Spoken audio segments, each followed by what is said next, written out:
Hey, Alyssa. Hey, Sam. Are you ready? I am super duper ready. This is a brand new season. This isn't going to be the first episode. But... No, my eyes. Are you joking? My eyes are actually watering.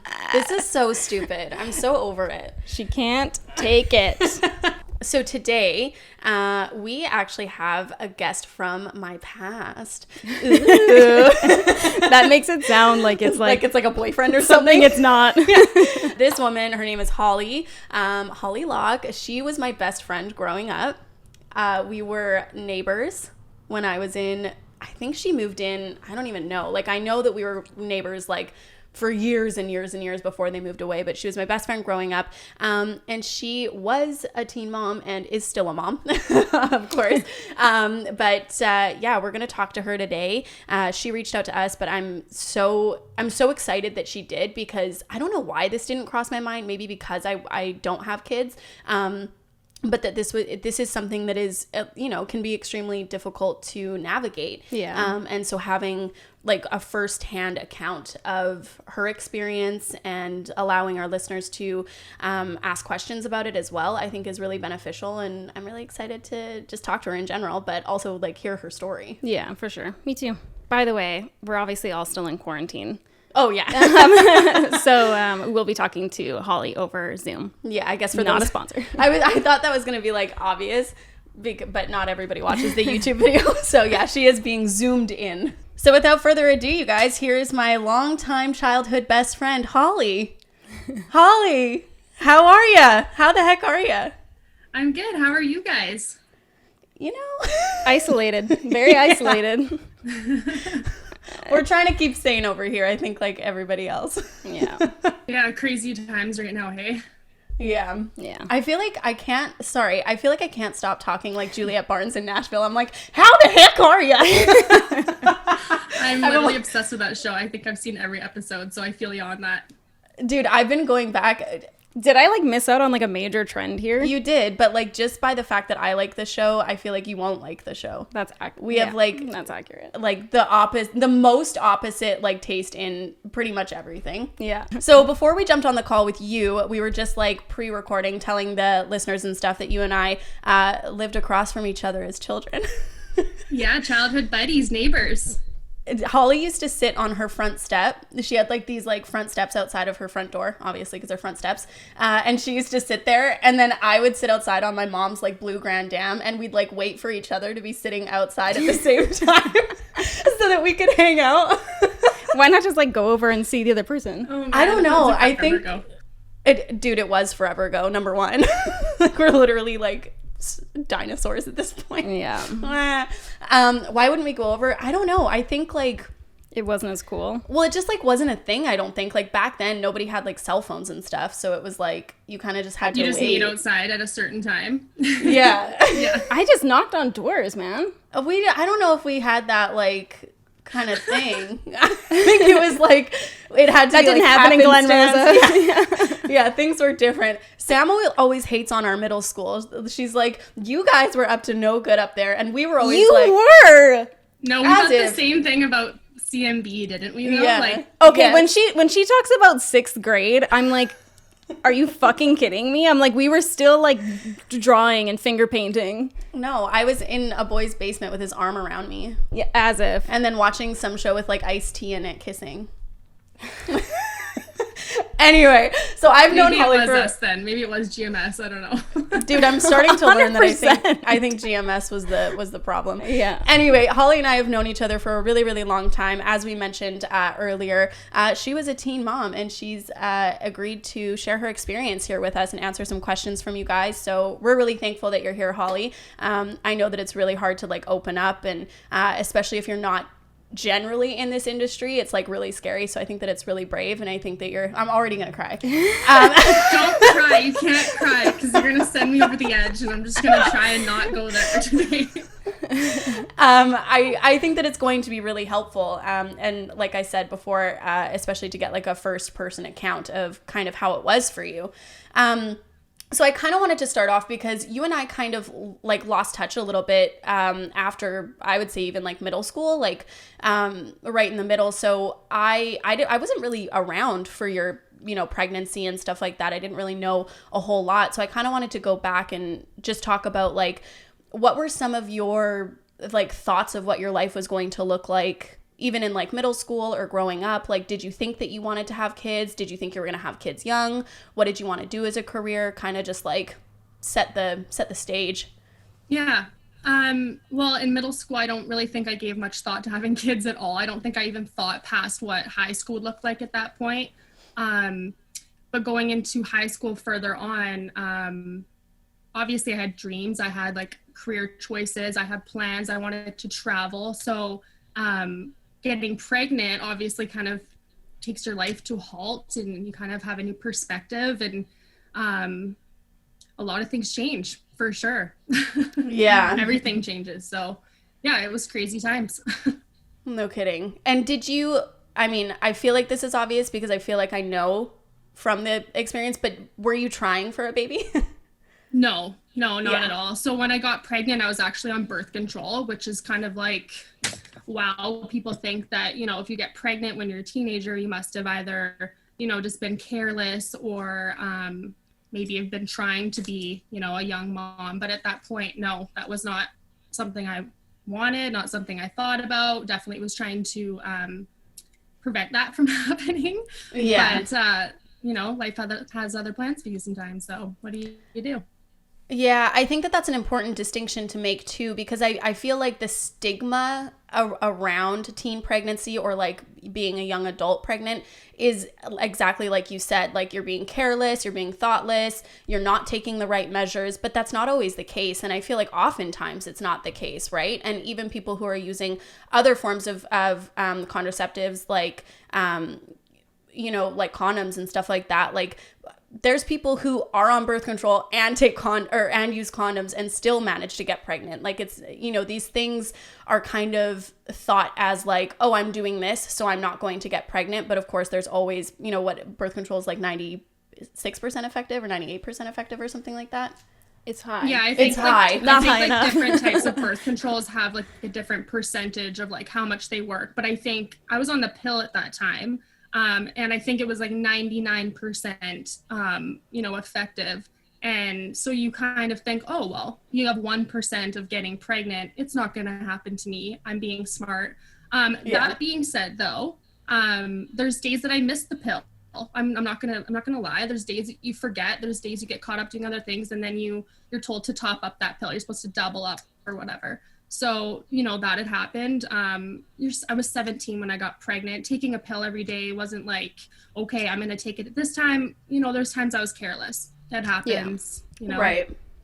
Well, and also I think it's worth pointing out as well that kind of going back to, we did a podcast talking about like, our history with doctors and stuff like that. And one thing that I had said about medications is that with birth control, I wasn't really told anything about my birth control. They were like, take it for this long before you have sex unprotected, and like that was really it. They didn't talk to me about any of the side effects and also any other complications with other medications that I might be taking. Like I know Accutane makes like birth control basically obsolete. So I think that that's something like that's worth noting as well when we kind of talk about that stigma around teenagers getting pregnant and stuff like that, because it could just be that they didn't have all the information when it came to birth control as well.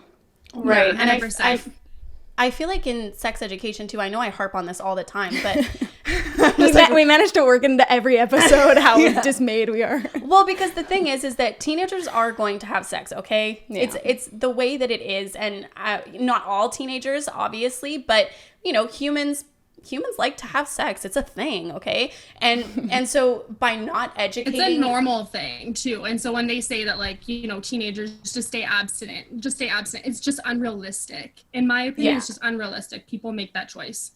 Right. Yeah. And I think that having the right education and in my sexual education, I don't think that much was said about birth control or like the importance of being like, I don't want to say militaristic, but like, at the exact same time every day. That wasn't really drilled into me because I did the same shit. Like I would forget a pill or I would take it at like 7 a.m. instead of 10 a.m. and stuff like that. But every time that you forget a pill or like take it at the wrong time, it becomes less effective. Yeah. So I think that that's an important distinction to make too. So you did say as well, that was going to be my next question, was how old were you when you got pregnant? You were 17, you said? Yeah, I was 17 when I found out I was pregnant and 18 when my son was born. And did you, hold on, I'm trying to go in like succession here, but now I'm like just so interested because I actually like, I don't know why I don't know that much about like your whole journey being pregnant. I honestly don't think a whole lot of people do. And I don't know, I feel like I just kind of, I retracted from friendships. I kind of just went into my own world at that point. I only had like maybe a few close friends around me, and I was kind of just stuck to my mom's hip at that point, honestly. Yeah. Do you feel like it made you and your mom closer? Oh, for sure. Yeah. And she was supportive? She was really supportive, honestly. If I didn't have my mom, and that sounds really cliche, but at that point, I really just don't think I would have made it through that. It was crazy, but thank God I'm one of the lucky ones that had support. Lots of girls don't, unfortunately. And she was great. She was really good. I can't even, Sam was asking me the same thing like the other night, what it would have looked like for me if I had gotten pregnant. I'm like,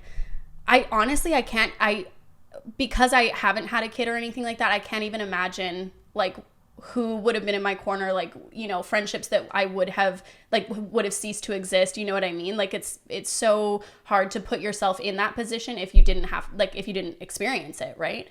The day you found out, like, did you have a feeling that you were pregnant before you took a test, or did you like miss your period? Like what kind of led you to that thought? No, I definitely had a feeling. I think I was like about 8 days late on my period at that point. And I had other symptoms of like my boobs were sore. And it was just like I missed my period by 8 days. So I obviously knew something was up. So I took like a home test, and I was so young. I obviously just didn't even know how to read it right. So it came up with like a really, really, really faint line, like indicating that it's positive. So I was like, okay, it's so faint. Obviously, I'm not pregnant. So and so I kind of continued on a couple more days, thinking like, okay, I'm not pregnant. It was super faint, so it's all good. And then didn't get my period still. So I'm like, okay, I need to go see a doctor. So I just went to the walk-in and peed in a little cup, and sure enough, it was positive.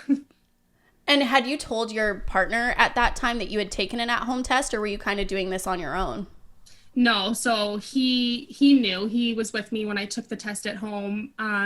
He was 20 at the time, I think, 20 years old, and probably hadn't seen a pregnancy test before either. So we both kind of thought it was negative. And then he came with me to the doctor. So he was there the whole time when we both found out. And yeah.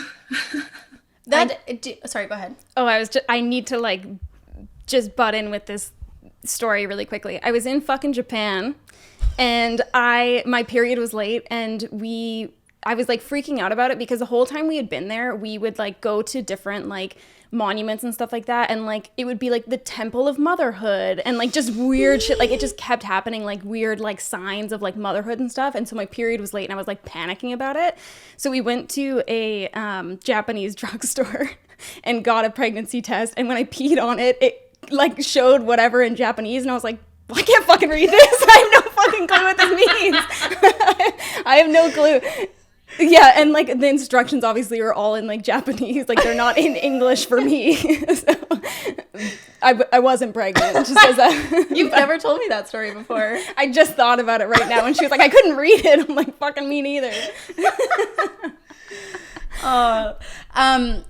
That's nice that your partner went to the clinic with you. I feel like a lot of people actually don't have that either, or that some people wouldn't even feel comfortable telling their partner that they were pregnant. Did you feel safe like telling your partner, and do you feel like at that time he was like supportive of you?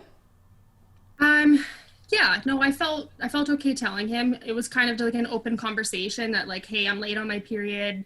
This is kind of, you know, something I'm worrying about. So I talked to him about that, and yeah, he was supportive. He was supportive of me finding out. It was obviously a huge shock to him and myself. It was a day. There was a lot of tears in that day. Yeah. What were your like main emotions? This might sound a little dramatic, but I felt like my life was over. Yeah. I don't think that sounds dramatic at all. Yeah. It was an initial like shock for sure. And then kind of when it set in, I just felt like, okay, this is real. I'm pregnant. I'm 17 years old. My relationship was really up and down rocky already at that point. So yeah, it was really scary. I just came home and I remember laying on the couch and just crying and crying and crying and just like, what do I do now? And leaving the doctor's office, like he came in, he's like, yeah, you're pregnant. And so I kind of looked at him like, well, like, what now? What do I do now? Like, you're the doctor. Like, what do I do? And he's like, here's some pamphlets for like abortion. And then he kind of sent me on my way. And I was like, okay, like, that's it. That's all he did was just hand you pamphlets for abortion? Abortion, yeah. Perfection. He didn't like discuss your options with you? He just handed you those pamphlets? He handed me the pamphlets and he said, this is, just read through these. These are your options that you have. And I knew that adoption was an option as well, just because it's out there. But he didn't hand me anything to do with adoption. He just handed me some abortion pamphlets and I just went home and kind of like looked at them and I'm like, I felt like I had one option. Adoption just wasn't something that I felt like I could consider. It just wasn't for me. I just knew that from the get-go. Either I'm going to keep this baby or I'm gonna, terminate the pregnancy. So right. And what was kind of your initial thoughts on that? Like when you first found out and you were at home, like so upset and stuff like that, was that kind of like where your mind was heading, or were you just like fully like not knowing what to do? I really didn't know what to do for a long time. I think you have up until like the 12-week mark of your pregnancy to go through with the abortion. And so I think I left it until, I don't even know, close to that point. I just couldn't make up my mind. I actually made an appointment. I called the hospital to make an appointment to go get an abortion. And I remember hanging up the phone, crying, still just not sure like if that was the right choice for me. And not even just myself, but like the baby and, for his dad as well. Like I felt so much pressure to just do like the right thing for everyone. And so I went back and forth. Okay, I'm not going to keep this baby, to I am going to keep this baby. I just can't do this. And ultimately, obviously, I ended up keeping my son. But the day came around for my appointment to go get the abortion done, and I just couldn't go. Yeah. Was your partner kind of wanting one way or the other, or was he also not sure what to do?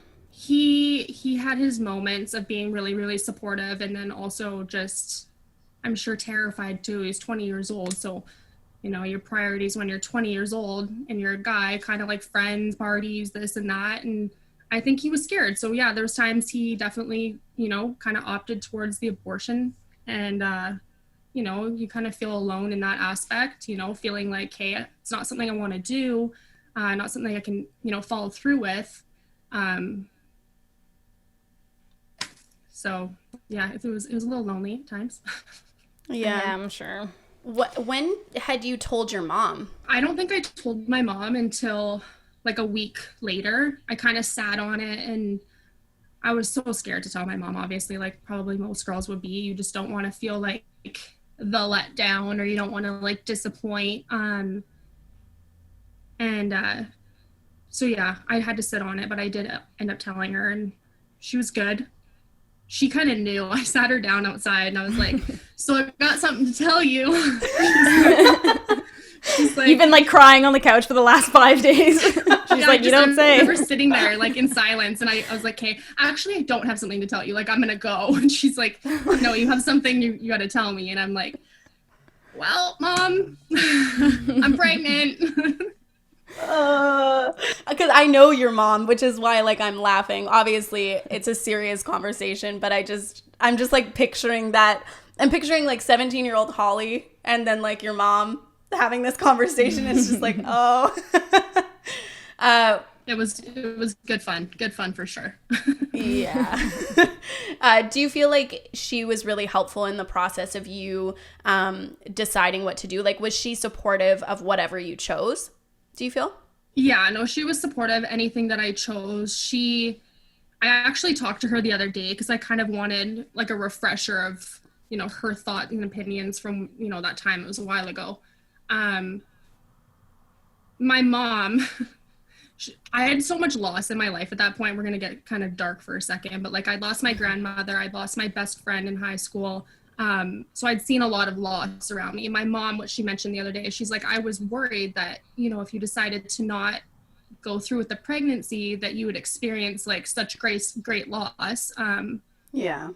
Just going through with that abortion. She's like, I didn't think that I would, see you make it out of that okay. So I don't feel like she persuaded me in any way, but any point that I came up with of why I couldn't keep the baby or why I shouldn't, she kind of gave me a positive. She's like, okay, well, financially, if you can't afford this, I will help you. If you feel like you can't, go on to post-secondary school, I will watch the child. Like I will do anything I can to get you through this. And she even said, like, if you can't raise this baby, I'll raise this baby until you feel like you can. So she was really, really good. I know, that gave me chills. Yeah, that's awesome. I'm so lucky that my mom was,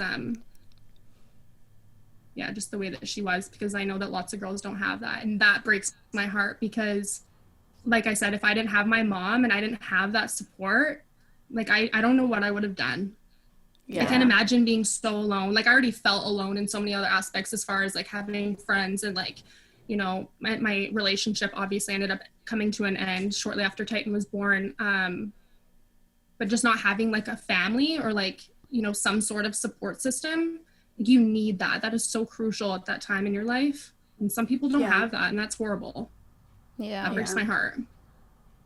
Yeah. It's was really like insightful of her as well to even think about that, issue of like the loss that you were experiencing at the time and like how like an abortion might impact you differently from maybe how it would be for someone else that wasn't going through the same things in their life at that time. I just think that's really interesting. And that's like how kind of her really to be like so all encompassing. Like just to be thinking about like really like your situation, not like involving her, like if she felt any type of way about it kind of thing, like as like your mom, like to not just immediately side with like, ooh, no, you shouldn't do that because like you're my daughter and you're young and I don't want you to do that kind of thing. It's like she really, to me, it seems like she was just thinking fully about you and what you needed and at that time. Yeah, she was for sure. Yeah. That's awesome. Shout out Jan, you're a good lady. Yeah. Aw.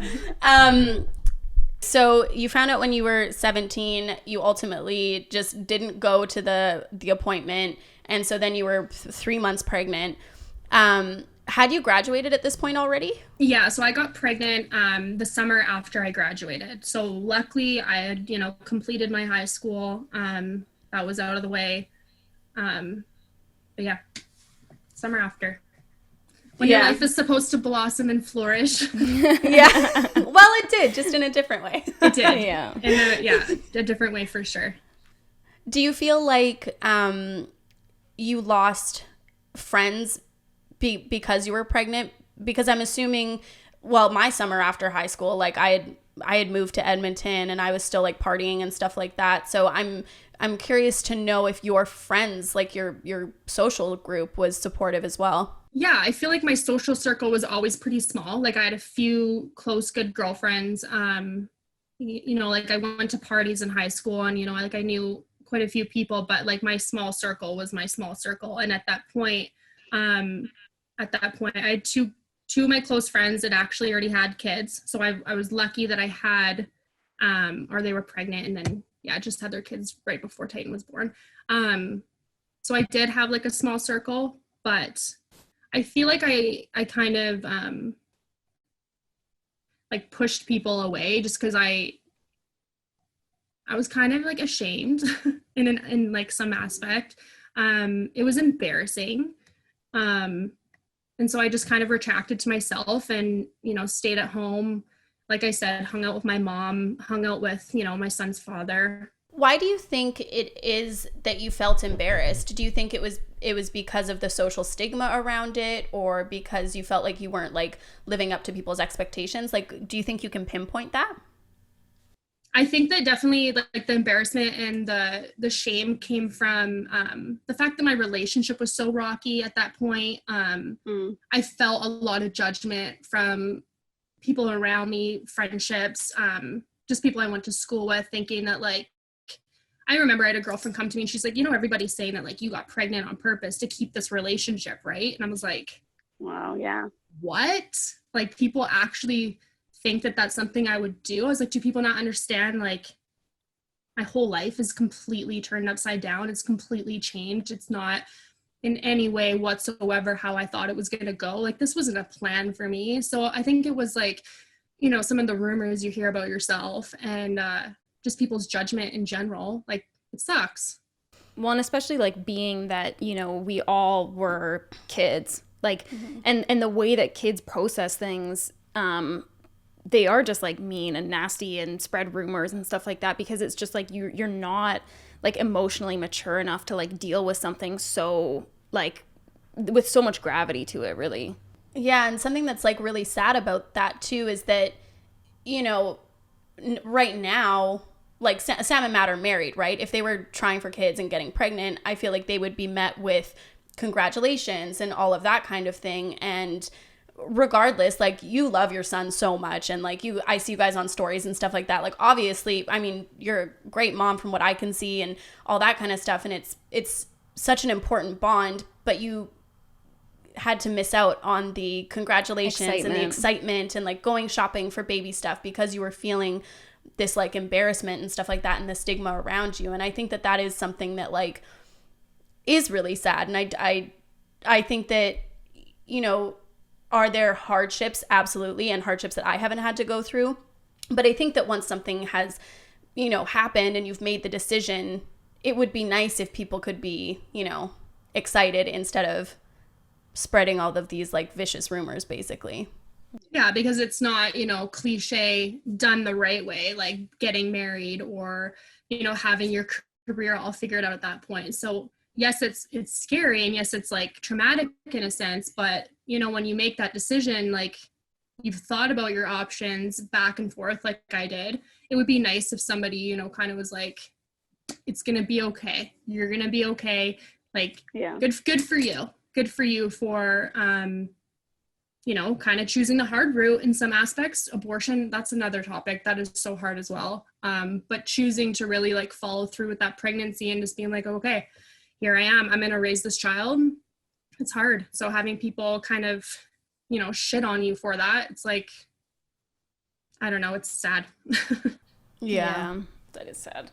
In terms of like, because you had kind of touched on like your career and stuff like that, like, or potential like future career, did you have like before you were pregnant like particular goals in mind in terms of like what you wanted to do after school, and how did those change when you found out that you were pregnant and decided to keep it? Yeah, so I knew that I always wanted to actually get into makeup, and I loved modeling, so I had done a little bit of that here and there. And then after I had my son, like the travel aspect wasn't feasible anymore. Like I needed to be home with my son. Going to school, I wanted to move to Vancouver to go take, you know, my makeup courses. That just wasn't an option anymore. So you kind of have to just adapt and realize that things aren't going to unfold the way you planned it to. I remember I was talking to my mom again the other day, and I remember the day where I was like, when it really hit me and I realized that like how different my life was going to be.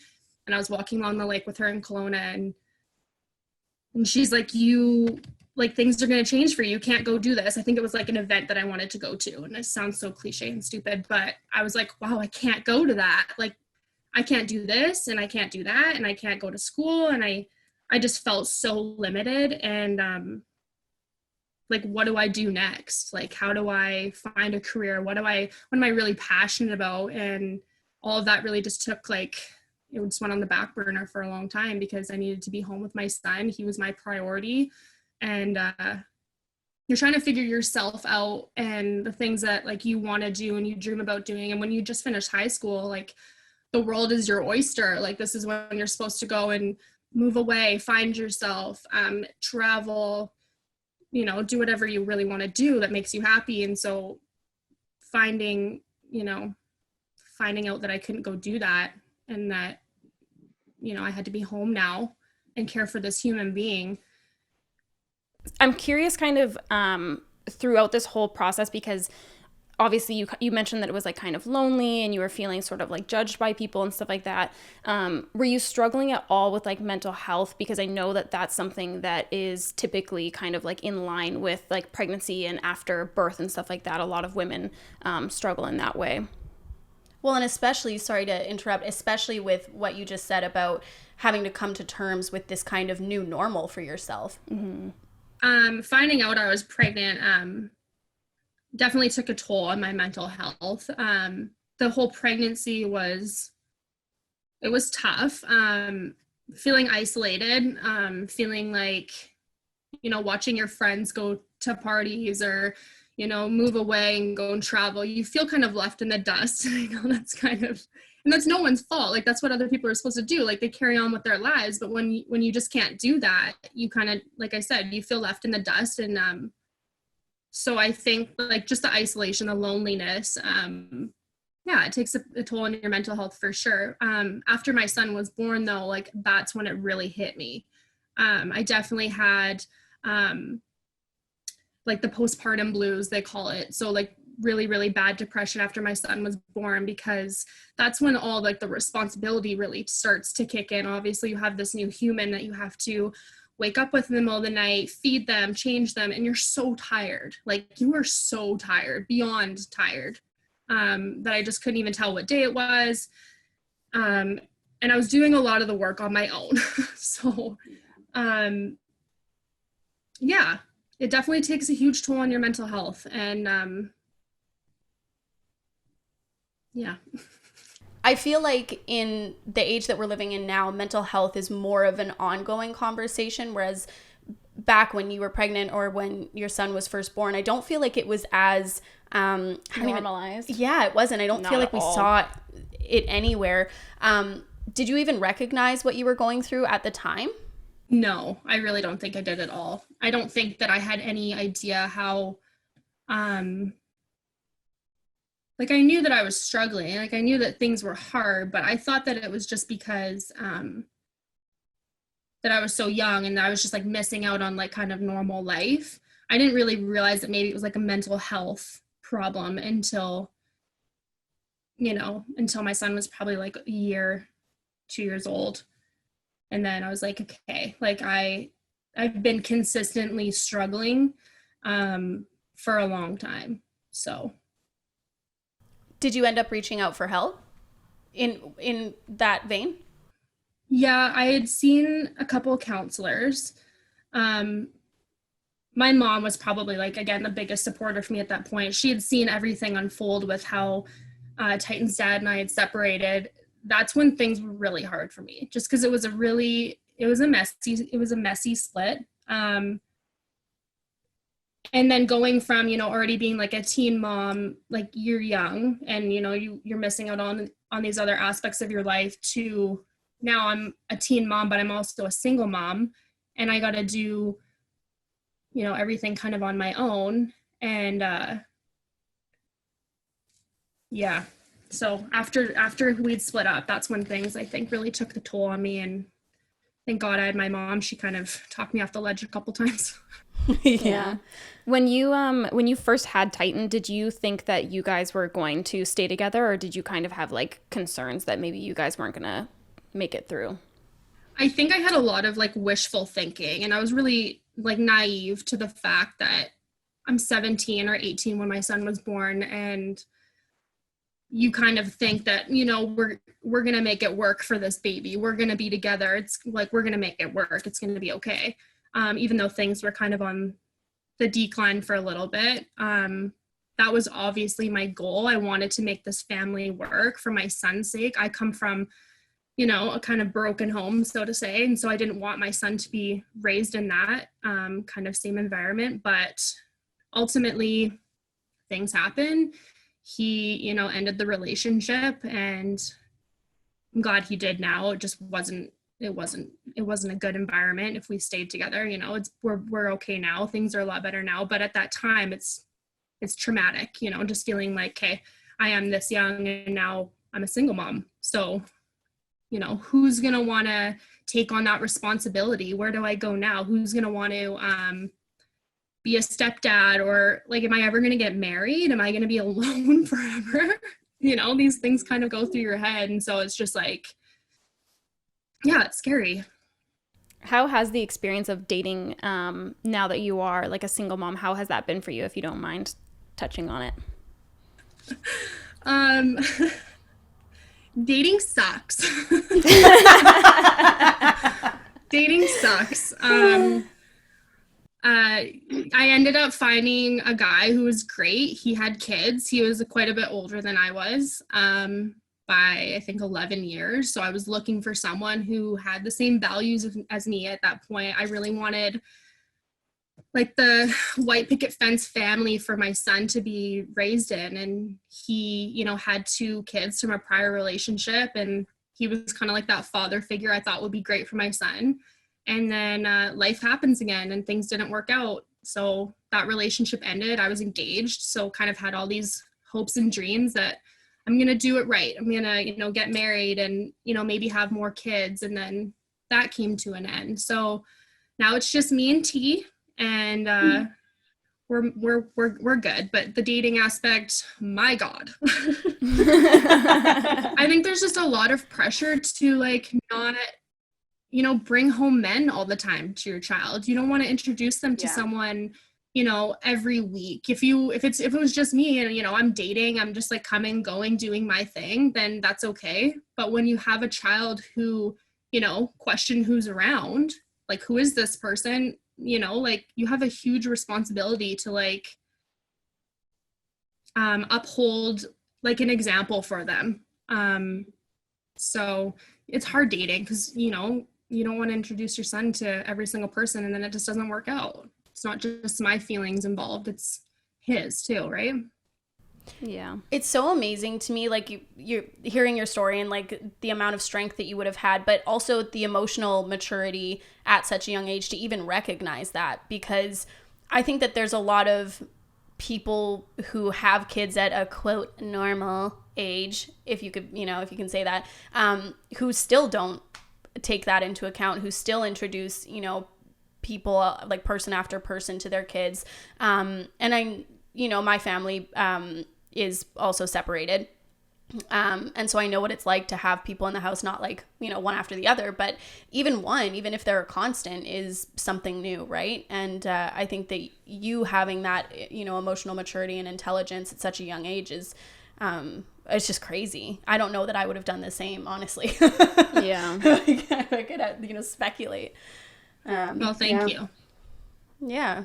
Yeah, I was a real piece of shit at 18, so I don't think that would have gone well for me. Dude, I was useless. I was also a piece of shit, but having my son, he matured me so much. Like, it's crazy. It was like night and day. Like, one day it's just like about me and, you know, carefree, doing whatever I want to do, parties, whatever, this and that. And then, you know, you make that decision to really like buckle down and be a good mom. And then when you see your baby, it's different. Like, you want to protect them and give them everything you can. So it definitely changes you. Yeah. Yeah. I don't know how to ask this without coming off insensitive, because I don't like assume that this is the case for everyone, but I know that like some moms, like especially if they are a little bit younger, like they end up kind of like feeling some like resentment towards their kid just because like their life is so different now and things have changed so much. Did you have any like feelings like that, or were you just like as soon as he was born, like, let's do it? No, I don't think there was any resentment towards being a mom or, you know, my child, but there's moments 100% where your baby's crying and crying and you've done everything you can to help them or, you know, feed them, change them. But when you're so tired, like I can't stress enough, like when you are so tired, for me, it wasn't me resenting my son at all, but there was moments where I'm like, my God, I'm so tired. Like, please just go to sleep. Like, somebody help me. Like, please. Yeah. But yeah, it's sad that, you know, people end up resenting their kids like that. And I remember I have to tell the story because it was so cute. I remember seeing, I think this is when I still had Facebook, a video that you had posted of Titan, and he was just crying, and you were kind of like a little bit giggling because it was funny, but he didn't want you to take his blanket away, but it was like disgusting or something. And you were like, I know what video you're talking about. And you were like, we're just gonna put it in the wash. You were like, we're just gonna put it in the wash and then you can have it back. And he was like, okay. I have to find that video. I know which one you're talking about. But it's amazing to see people who just like can like step into that role. Do you know what I mean? Yeah. It's just like the way that the maternal instinct.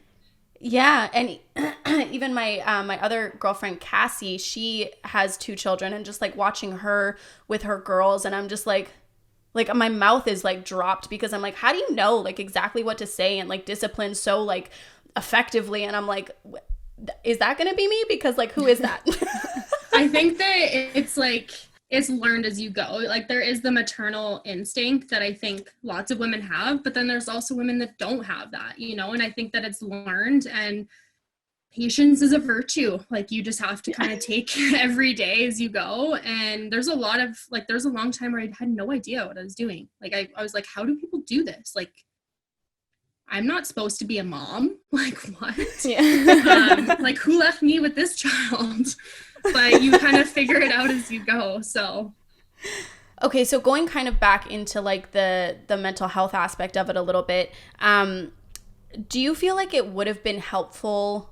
Because I feel like back then, again, just like mental health wasn't really talked about as much back then, or really at all in our town.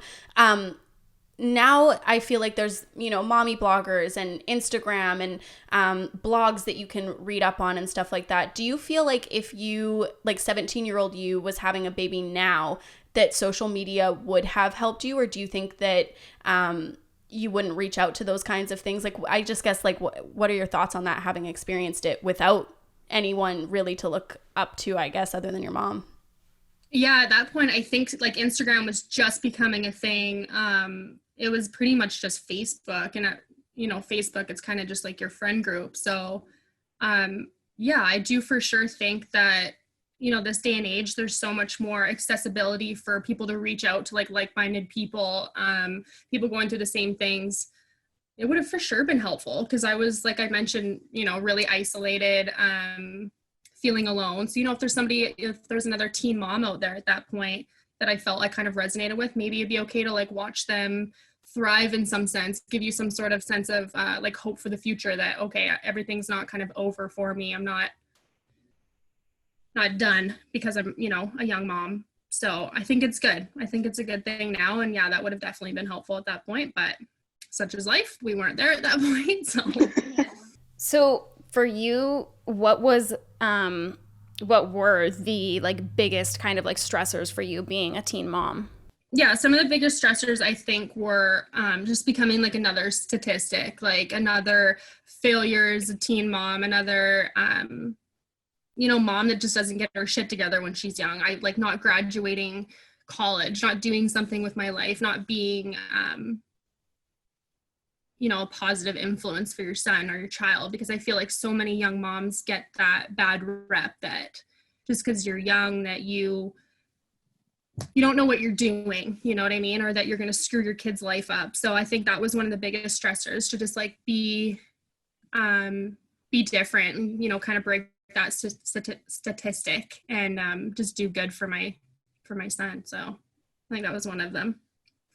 Also like financially, like that's a huge one too. That's a huge stress when you're, you know, kind of coming right out of school and now you have to like support another human being and can't live at your mom's house forever and raise your kid, right? So just moving forward and being able to afford a place while my time that I can spend at work is limited, and then I have daycare costs and, you know, extra food costs, diapers, like it goes on and on, right?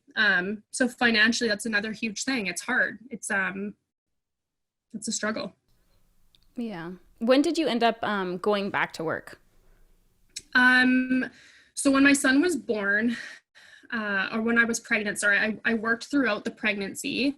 until I couldn't anymore. And then I think I took a medical leave, but I didn't have enough hours to qualify for maternity leave. So at that point, my son's father, he kept working. He was working, I think, part-time at a liquor store at that point. And so we didn't have a huge income. Like, we were living off of his part-time income. I had no money coming in. So what do? You go on welfare. And that's another thing that's like a statistic, that we live off welfare for the rest of our lives. And, you know, hardworking citizens, their tax dollars goes to, you know, teen moms. People hate that. You hear rants online all the time of where our tax dollars go to. So just, you know, yeah, I could go into that for another hour, but I ended up going back to work when Titan was, I think, about a year and a half.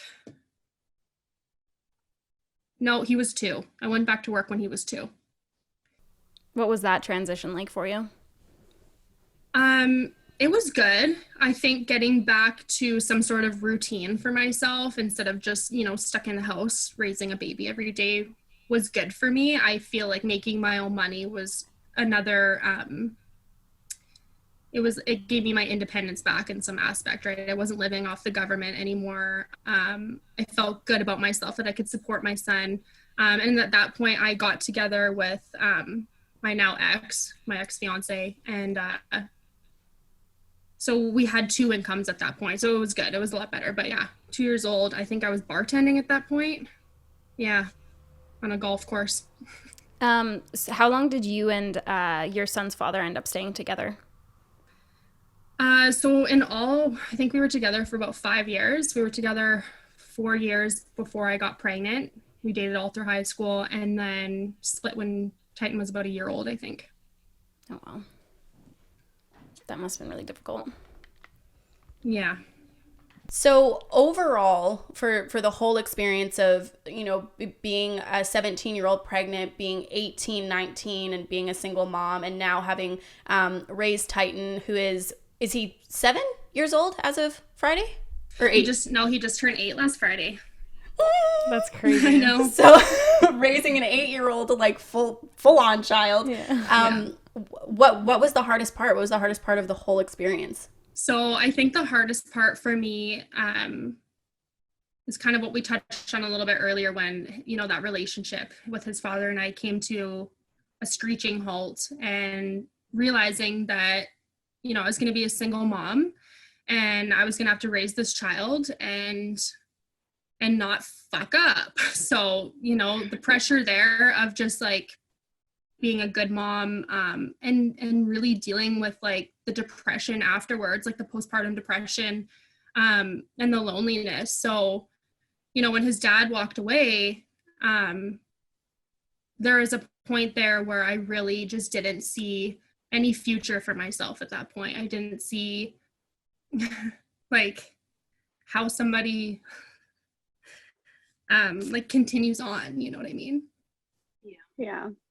So, thank God that I, you know, again, had my mom to kind of pull me back to reality a little bit. But you go down this dark path, and you go down this path of thinking that there's no good for you anymore. And so when you start, you know, when you lose your hope for everything, and you don't have any drive to keep going, and you just let yourself, you convince yourself that you're better off, you know, gone.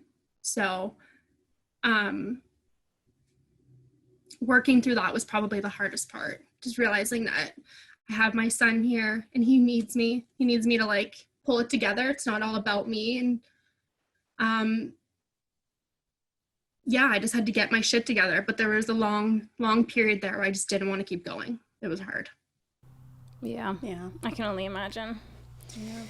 What would you say to somebody in a similar situation, even if they're not, you know, like a teen mom, but somebody who is figuring out that they have to be a single mom?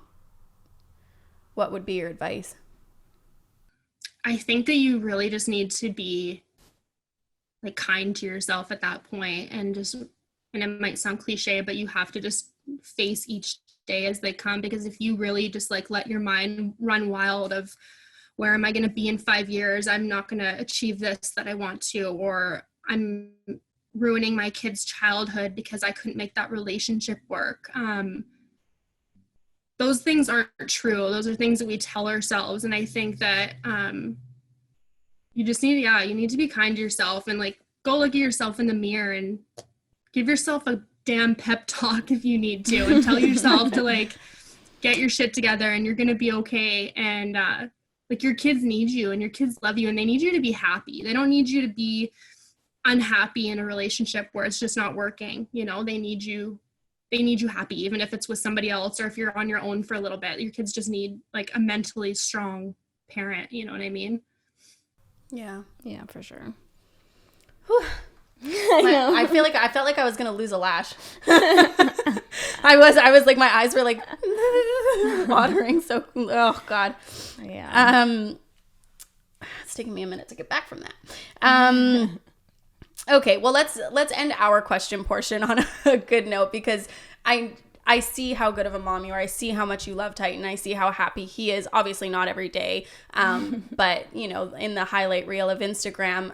Do you feel like there were any benefits to you now being a young mom? Because that's something that I actually worry about, because my physical body isn't as strong. These knees? Yeah. I can't picture a trampoline right now. But I am curious, do you feel like... Yeah. Do you feel like you have some benefits of being, you know, like a 26-year-old mom? Not that I'm trying to like push teen pregnancy, but you know, for people who need to see the positives as well. There's situation. Pros and cons to every situation, right? And 100%. I think now I can see the positives so much more clear. At the time, I really didn't think there was much positive to it at all. But it's kind of cool now, actually, because Titan and I just had this conversation the other day, and he's like, I love that you're a young mom. And I was like, cool, why? The fact that you're having conversations, I don't know why. I'm like, just like, wow. Because he's like a real human. Yeah, oh my God. He's a real thing with a real brain and lots of thoughts of his own. It's kind of cool. It is so crazy. Sorry to interrupt you. Go on. No, that's okay. But I had this conversation with him the other day. Him telling me how he like loved that I was a young mom. I was like, cool. Tell me why, because it was a struggle for a while. And he's like, well, you can like, he's like, you play with me and you like, you're not old. Like, I was chasing him. I was chasing him down the stairs in my apartment building the other day, and he's like, you're fast. And he's like, it's because you're not old. It's really giving you a boost every day. Yeah, totally. Aww. But he came home from school a couple weeks ago when school was still in, and he told me, he's like, my friends were asking how old you were. They said that you were young, and he's in grade 2 now. So kids noticed, and kids were asking questions. And I was like, well, what did you say? He's like, I told them that you were 26. And they're like, wow, your mom's young. And I was like, what do you think about that, though? Like, is that weird for you? And he's like, no, I love it. He's like, it's cool that you're young. You're young and cool. That's because he's probably so hip, because you're so hip. It's that's another thing to touch on, though, too, is like, it's still so weird for me. And sometimes I still have insecure moments, like going to pick up my son from school. And I'm obviously, pretty young still to have an 8-year-old. Going to pick him up from school, I still feel like sometimes people are looking at me like, are you like the nanny, or are you the mom, or like, what are you kind of doing here? But I'm glad that my son, can see that, I don't know, I'm kind of cool.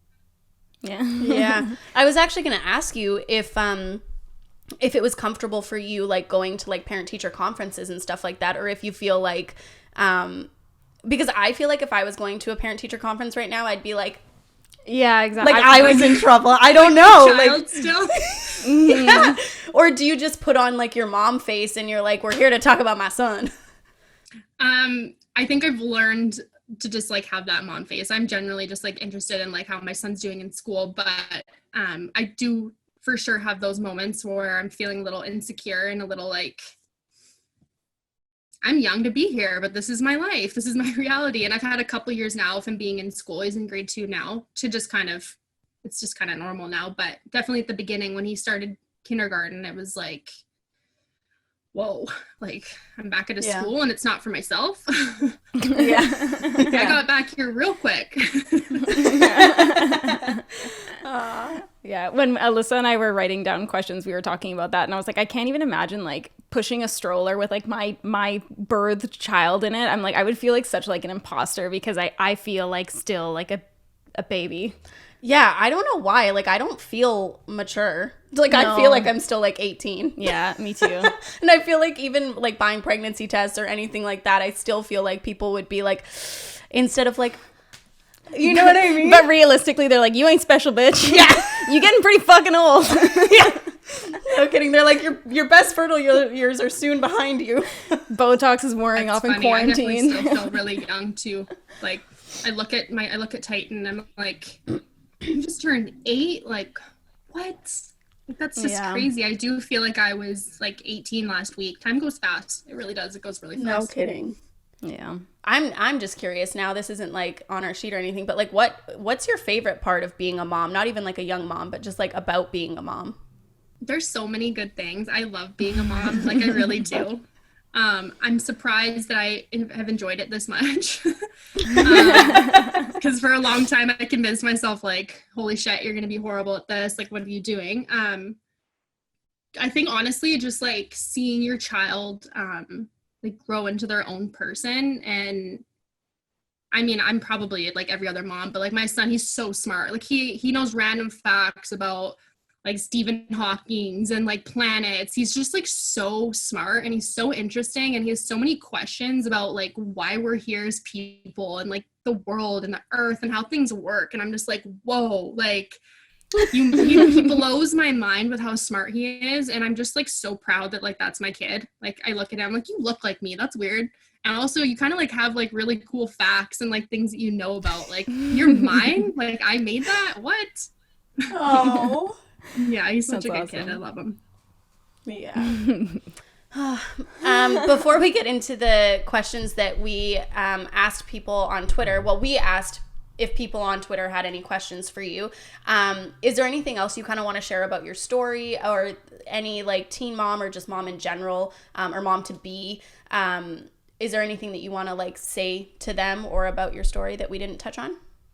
I don't think so. I think there's the whole, I think just like controversial topic. I don't even know if you guys want to get into it on this episode, but just like the abortion aspect of it too. I think that like so many, I think if not every teen mom, you know, will consider that option. And I would just like hate for somebody to like hear this or listen to this and be like, hey, this is the only option, or you know, this is glorified, or she's doing okay because she kept her son. Like there's that other side of it that people don't follow through with their pregnancies, and like that's okay too, you know? Yeah. And I think that option is, you know, a really good option for a lot of people, and I think that it's an option that is a right as a woman. Mm-hmm. And you can exercise that right, absolutely. And I know that a lot of people, unfortunately, have families that aren't so supportive and stuff like that, and that people might have to go through it alone. But I think that we're really lucky in Canada to have such a good program where, you know, oftentimes you don't need anybody to know. That's a really lonely, you know, way to have to deal with it. But yeah, it's very accessible in where we live in Canada anyway. Most areas, yeah, because, you know, obviously I can't speak on where I don't live. I'm really grateful to like have those choices, and I think that should be protected, and I'm glad that you brought it up, and I'm not too scared to put that on the podcast. Yeah, no, I agree. I think that if I didn't have that even option to just even call and make that appointment, like how much more isolated and alone would you feel? Like you have to follow through with this pregnancy, either, you know, carry the pregnancy till full term and then like give that baby up for adoption. That is a whole other topic on its own too. Like how hard that would be for a mother to do that. Or just like follow through with the pregnancy and really not fully have your heart in it, or we could get into this too, if it was like a rape or something, like how hard would that be? So I think it is. It's great that that's an option, and I hope and I pray to God that never is taken away from us. It's crazy to me that there are people out there that think that that we aren't entitled to that right, like the pro-choice or whatever, Pro-life, that stand in front, the pro-life, that just stand in front of the hospital every Tuesday and shame people. Like, that's all it is. It's just shame, in my opinion. Yeah. How traumatic for somebody that's going through like that decision, to have somebody sit there with a sign saying like, this is wrong, like you are murdering this baby. Like, no.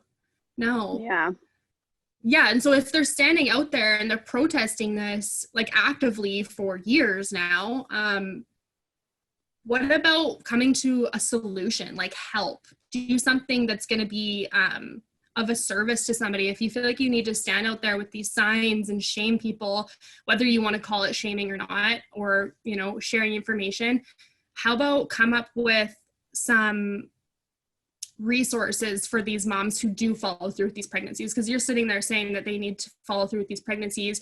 The abortion part is wrong. So what do they do when they keep that baby and they have nowhere to live? What do you do when, you know, they can't afford their bills or their groceries to feed this child? Like, what do you do when you can't finish your education? Like, there's so many other aspects to it. And I feel like if they want to share their thoughts and opinions and feelings about that topic, share and come up with some sort of solution that like supports these young moms. You know what I mean? Yeah, 100%. Yeah, and I just want to mention as well, because both, you know, all of us live in Canada, and we kind of like, we've touched on abortion in the US a little bit in season 1, but there's parts of the world where abortion isn't even like, it's never been legal, and there's, you know, it's really scary for these women to have to try to find illegal abortions and stuff like that. So I just don't want to miss the opportunity to obviously illuminate that is the reality for a lot of people in other areas of the world as well. Yeah, for sure. And going back to, I was going to say that's exactly what I was thinking this whole time, is that it's like, you know, there's not enough programs in place to care for children if they go into the like foster system. There's not enough like care for like moms and stuff like that, single moms. And like you said earlier, it's like, you know, people judge people and shame people and feel upset that their tax money is going towards these moms and people that need it and stuff like that. So it's like, you know, being told, have this kid, but also like, we're not going to help you in any capacity. We just want you to have it. You know, I think that's so unfair and so unrealistic, because so many people live below the poverty line. So many people struggle, even if they are above the poverty line. I just think it's so reductive to just have it. It's not just about having a kid. It's not just about this one life. It's about like the ripple effect of that one child. You know what I mean? Like, and I think that it's such a shame. And I know this is not the case in your situation, because you were taking precautionary measures to actively not get pregnant. But I didn't pull up statistics for this specific episode, but I know that they are like, it's abundant, that education is I think the biggest thing driving down teen pregnancy. I would have to fact check that. But I know that they did studies where it was in one of the states where they upped education, and teen pregnancy fell by like, it was like staggering how much it fell by. And I think that, you know, if anybody sees this who's in the public school system or whatever, you know, I think that that's the main thing that we need to be focusing on, is education, because we need to be talking about it, and we need to be having resources for people to even to ask more questions, because asking questions can be, you know, embarrassing in front of a group of your peers. And like I said, obviously it wasn't your case, but, you know, if you don't have access to birth control, if you don't know how to ask for birth control, how are you going to get birth control? You know what I mean? Birth control is damn expensive, man. I remember when I was even taking birth control, I was like counting my change at that point, because like I'm, you know, high school student working in the summers, you know, part-time here and there. Like, it's expensive. And I don't know, in my opinion, it probably won't ever happen. I just think that shit should be like accessible, free for these young girls. If you're going to sit there too and just have like this largely widespread opinion about you know, how shitty it is that, you know, young girls get pregnant, then why is that not, you know, ready and accessible for these young girls, you know? And I think another thing too that, you know, people kind of have their opinions about is like, if you're a teen mom, then you must have just been like, you know, kind of sleeping around or, you know, doing this and that. But I was with my partner for 4 years at that point when I got pregnant. And like I said, was on birth control, being smart about it, but things happen. Yeah, for sure. Okay, we have questions for you from Twitter. So one of the first questions was, in what ways are social and public systems failing teen moms? We kind of just touched on this, but if you want to expand at all. I think just like socially, like the shame that's kind of thrown into it, but we did talk about that. There's so many judgments. And I think because also you're surrounded by maybe like your peers around the same age as you, there's a lot of immature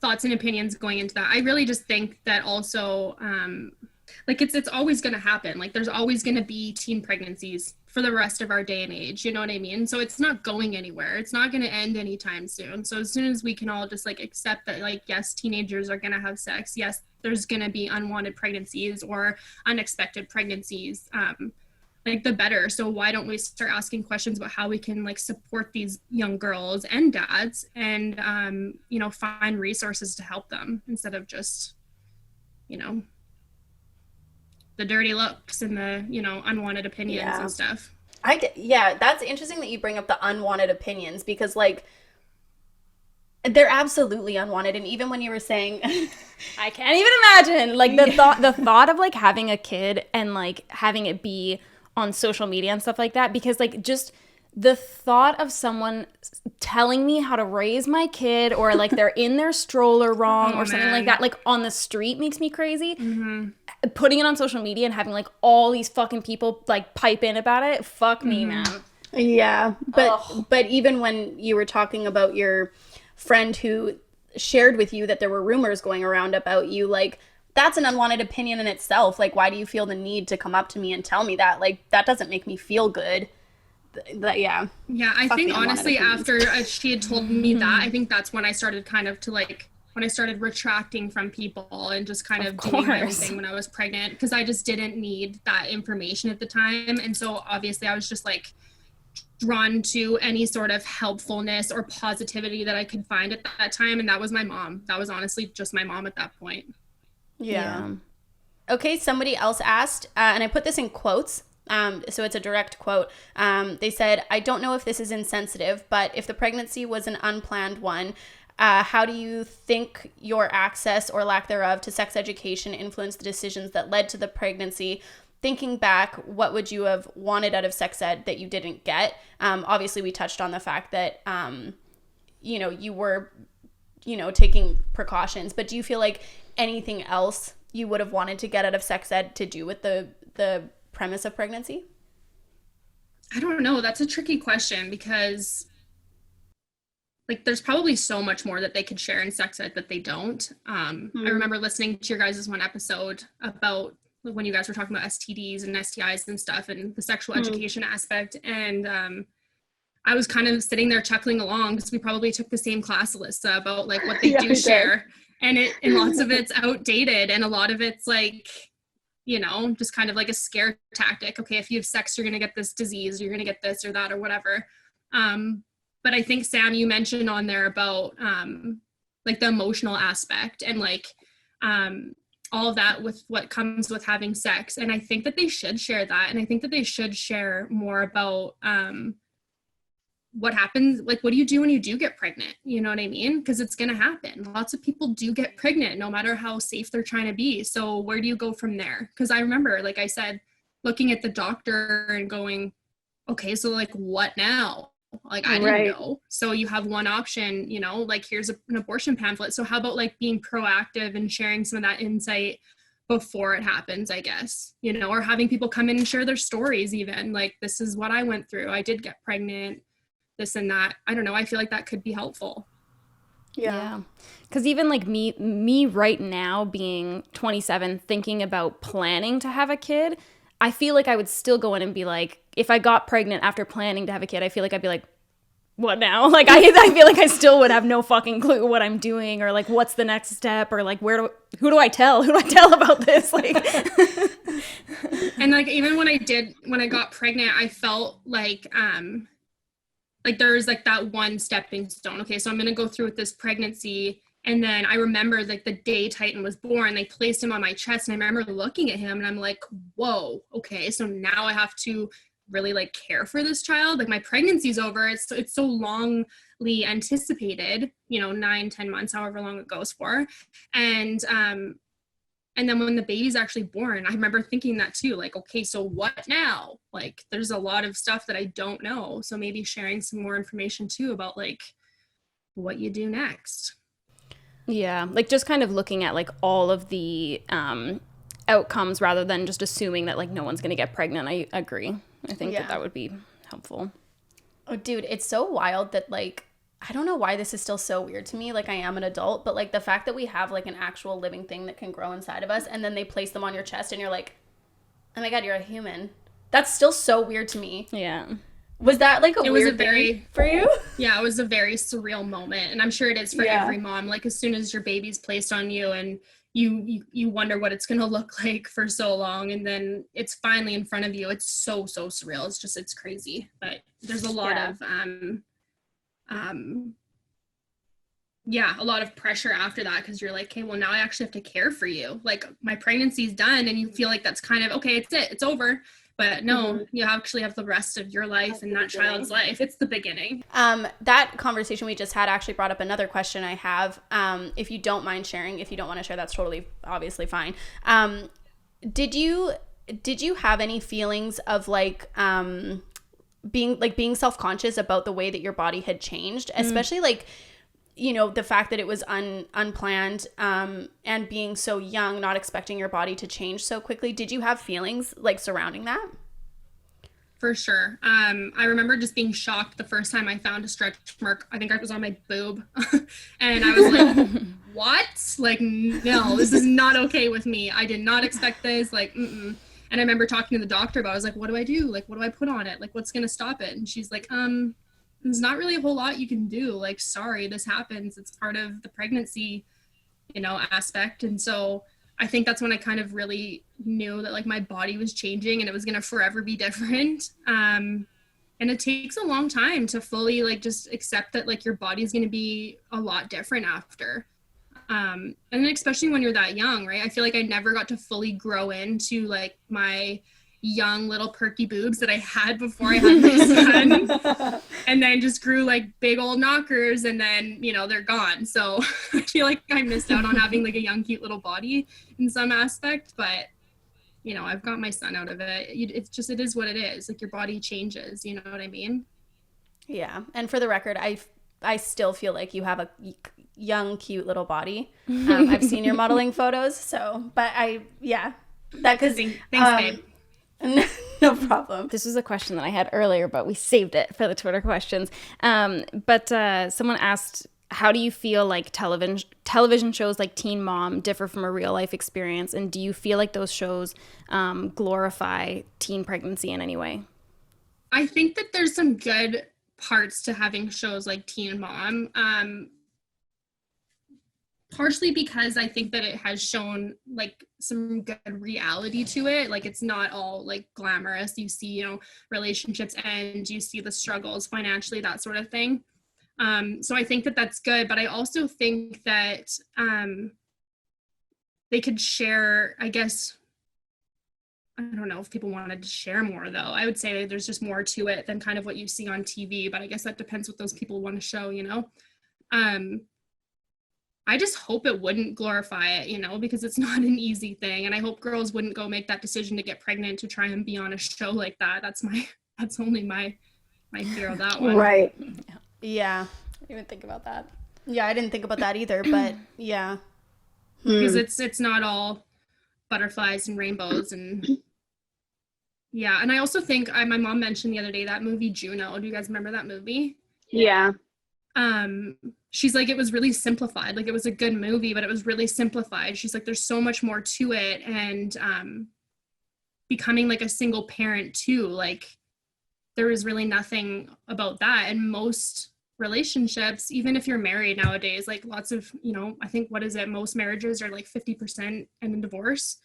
And so when you add kids into that, like maybe they could share more about single parent life. I don't know. It's really common nowadays. Yeah, well, and as the same thing with reality shows is the same kind of thing with a lot of Instagram accounts, is that it is the highlight reel.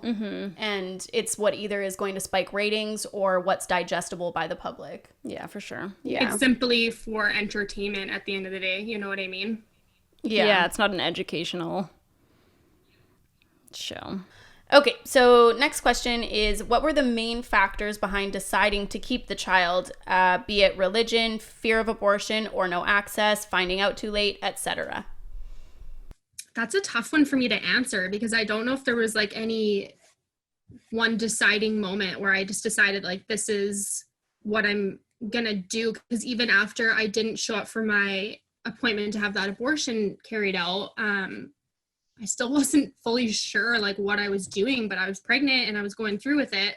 If I can think of anything, it's probably just the fact that like all my worries, all my fears that I was feeling, talking through that with my mom, and her just kind of giving me, a reason why we could make it work. Like that I wasn't just stuck with having to go through with an abortion. Because I remember I told her, I'm like, I'm going to have this abortion. Like, this is what I'm going to do. My mind's made up. And she's like, okay, well, let's talk about this. Like, let's make the right decision for you.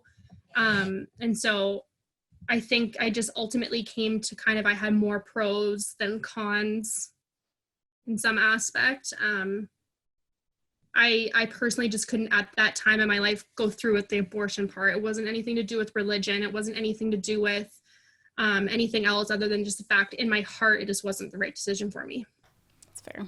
I think ultimately that's a really good reason. Like I say this so often, probably not online, but I say it so often to people I know, like your gut knows so much more than like really anything else. Like you can feel it so deep, like trust yourself. You know what I mean? Like if you have an intense feeling of something, like whether you're feeling anxiety about something or like excited about something, like trust that feeling. I feel like we so often push away our like knee-jerk reaction because we want to like dive deeper, but sometimes the knee-jerk reaction is your body telling you like this is what is right, sort of thing. I don't know. I agree 100%. But also like going back to sorry Holly, about like social stigma and stuff like that as well. Like I think that sometimes even like if like you had the gut feeling of like, no, I want to like keep this kid, but like if like that social stigma can like push people in different directions to make other decisions because they feel like embarrassed or ashamed, or like that's what they should be doing, kind of thing. And I think that's just such a like disservice to people. Yeah, no, I totally agree with that. Okay, so the next question we have for you is, are there any programs that you wish that you had access to that could have helped prepare you for like raising a child before you gave birth or even after you gave birth? I did take parenting classes, like I mentioned. I think that was helpful. I mean, honestly, I think like even taking parenting classes didn't even like cross my mind that like doctors would have information to that. So I think the fact that you sourced out any type of program is already like a lot. Admirable. Yeah. I think there is parenting classes that's pretty like widespreadly like available to like all parents. I don't think it's just teen moms. But as far as being like a teen, actually maybe there could be like something in place where you have access to, I don't know if people would go, but like a support group in some aspect, however that may look, for people who are in the same position as yourself, like other teen moms or other teen parents, like couples, not even just single parents. Because like I said, like feeling lonely, that aspect, or isolated, it would have been great to just like be surrounded by other people that kind of were going through something similar to myself. Mm-hmm. Well, and even just being able to make connections that way, where you can now have this person that you can talk to and call when you're like struggling and stuff like that. And I think that would be like huge. Yeah, because the parenting classes that I did, they were with other parents who were at like the right age or like older and more prepared, and they were like married couples, and it was just like me and my son's dad, and we were young, and I felt super out of place still, you know. I don't think I ever felt like that was where I was supposed to be, I guess. So maybe like another group that's just like directed and for like young parents, that would be, you know, that's a resource true, because that would be helpful. Yeah, because I feel like young parents have different obstacles that they have to face as well. Like a lot of people who are married and set up financially and stuff like that, they don't have the same, like possibly, they don't have the same, things to overcome and navigate. The same hurdles, yeah. Yeah, exactly. That's a really good point to make. Okay, this is the next one. This isn't a question, but they said no questions, just wanted to say congrats, and I'm sure you're doing a great job, kiss. I wanted to put that in there because I thought it was so sweet. That's really cute. Thank you. Okay, so next question. What do you want people to know about being a teen mom, and any misconceptions that you want to set straight? I think that if I can just, you know, put my 2 cents in it all, it'd just be like, just give the damn girl a break. Give that couple a break. Like the whole judgment aspect we've talked about lots.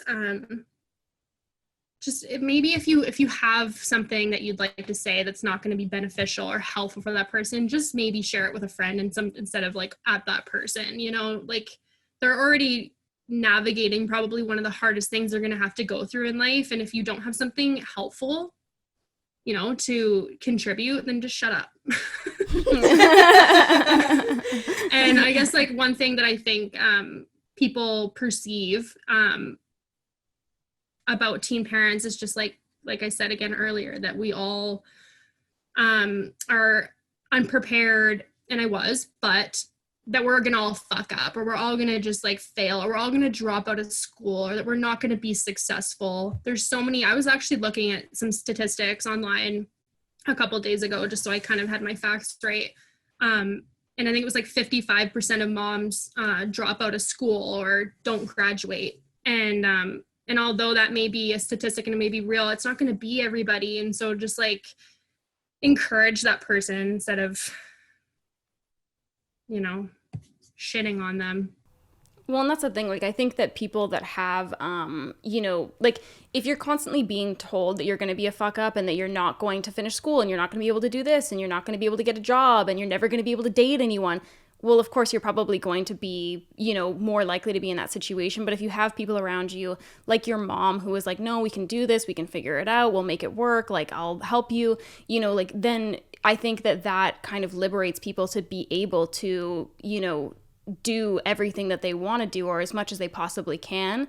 And so I think that it's just, it serves no one really to lead with judgment rather than empathy. Yeah. The only thing that people need at that time, the dad included, the mom, of course, like they just need some sort of encouragement or support, or like a kind word. Honestly, that might sound really cliche, but it's true, because they're thinking, you know, the worst of everything. Like I mentioned, of just feeling like there's no good that's going to come from my life. Like, this is it for me, you know, everything sucks. And it's sad. So like if you can do anything to just like, you know, give that person like a boost of encouragement, like just do that, you know. Oh, this is a good question. That I'm saying it's a good question because I want the answer. How and when do you plan on sharing your story with your kid? And then parentheses, in case you have more. Do you think you're going to be more strict or more open with this topic as they grow up? So I guess talking about being a teen mom, which Titan obviously is noticing. Yeah, he's aware. He understands to a certain extent, obviously. Like I won't share all the details as far as like his father and I splitting up, because he's just not ready to hear that stuff. I don't know what I will share when that time comes as far as that, because, you know, he loves his dad, he loves his mom, and I never want to share something that's gonna have him perceive his father in a way, just because of my experience with him when we were young. And that's a good point to make too, is that we were both so young. We both made decisions that probably weren't beneficial to that relationship at that point. But when you're, you know, 16, 17, 18 years old, like you're not going to make all the right decisions. And the where we are at now, his dad and I, it's a lot better. It's never going to be perfect. Like every relationship has its ups and downs, but you know, we're both actively involved in Titan's life, and that's the only thing I really care about. And that the fact, you know, Titan's happy and he's loved.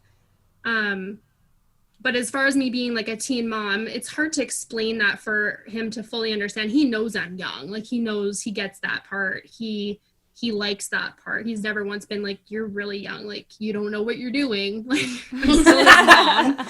I'm still his mom. He still respects me as his mom. He just knows that I'm a bit younger.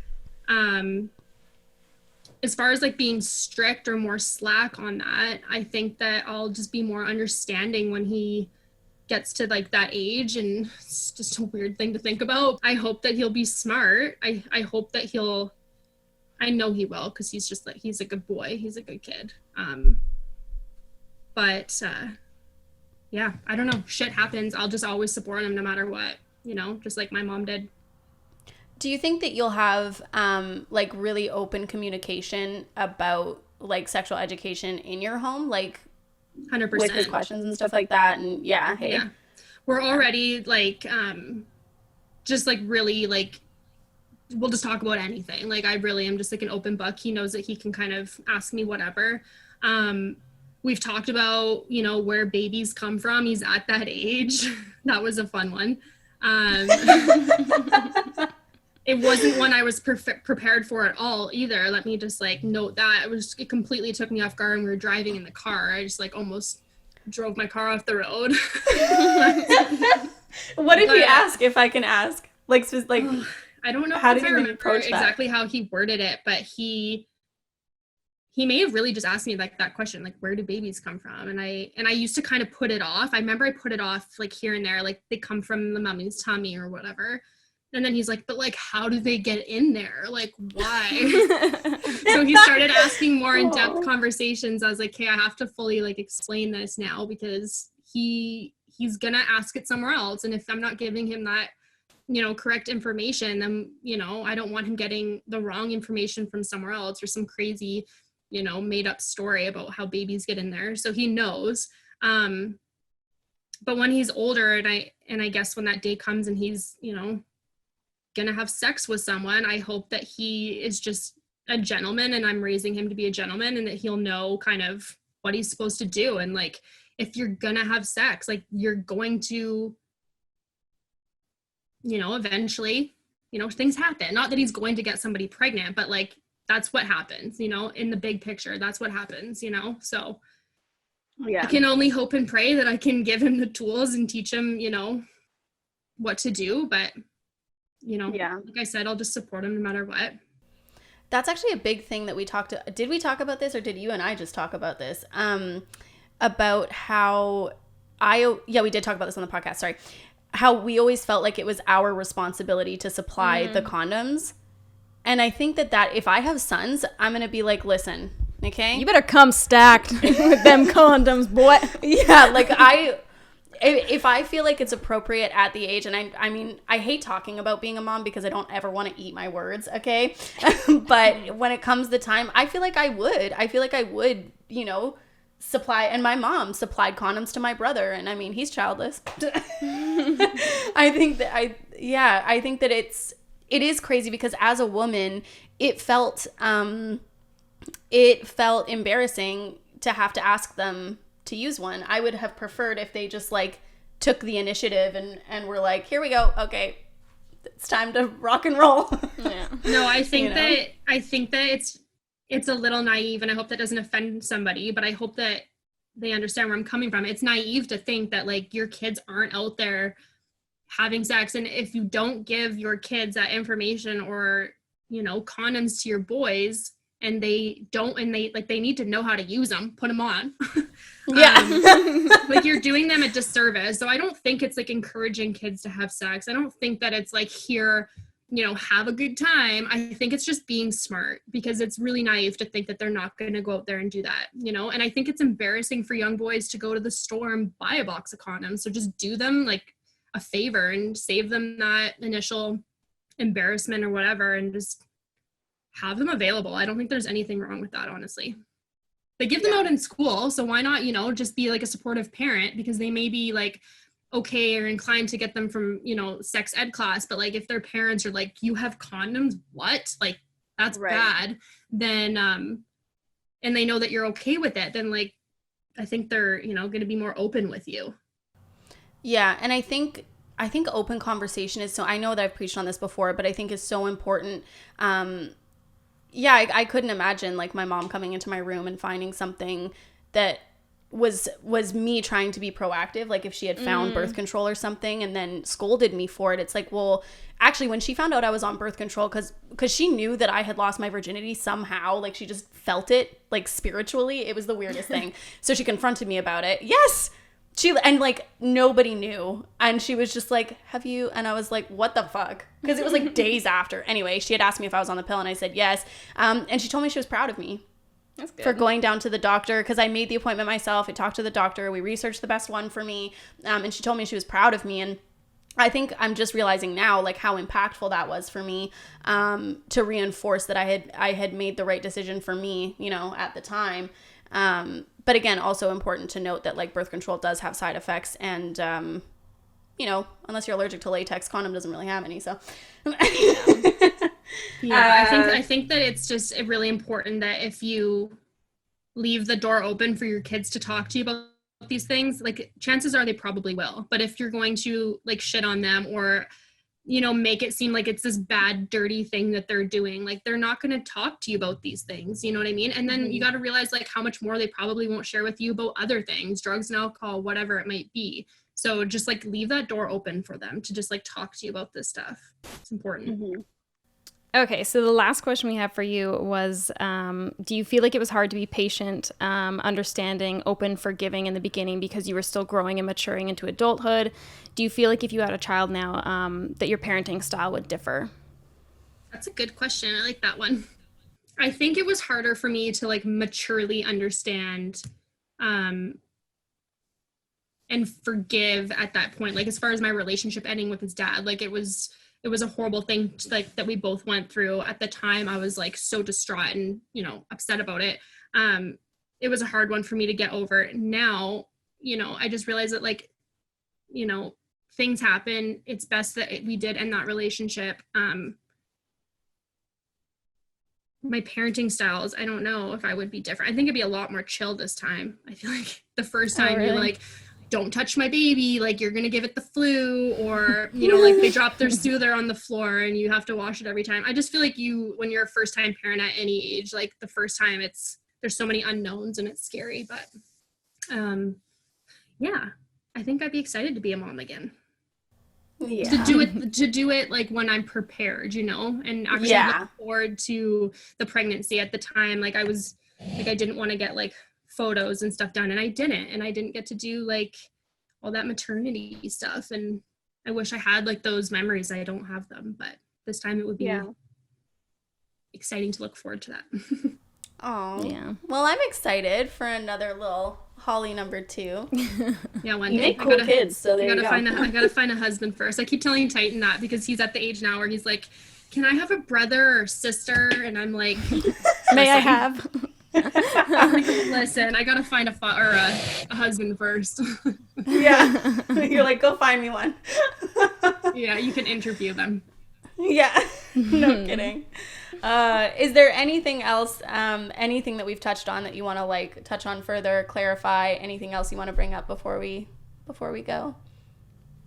I think the only thing that I just like want anyone, to take out of this, especially like young girls, following through with their pregnancies, like you're not going to know everything, and like you're going to make mistakes, and it's okay. Like you really think in the big picture that like everything's over. Like I said, I thought my life was over, but you just take it day by day and it all works out. Like you'll be okay. Just, I hope and pray that those people have like support around them. And if you don't, and if your family doesn't support you, like for one, I'm sorry. That's so horrible. Like I can't imagine. But like seek out resources and find like-minded people. And like I said, it's honestly great that now there's like that social media platform that people can reach out to other people in similar situations, like just find your group, find people that support you, because anyone who's just tearing you down right now, like you don't need that around you. Well, thank you so much for your time. Sorry to take up so much of it. It's just like such a big, it's such a big topic. And like, I wanted to obviously like hear about the story of your pregnancy and stuff, because I hadn't really ever asked you about it fully. So thank you so much for sitting down with us and being so like open and transparent and brave, honestly. Of course. Yeah, we really appreciate it. Thanks for having me, guys. It was fun. No problem. All right, you guys. Thank you so much for tuning in to season 5. 4. Season 4. Don't skip a season. That seems like a more exciting season. Anyways, thank you guys so much. We will talk to you next time. Bye. Bye.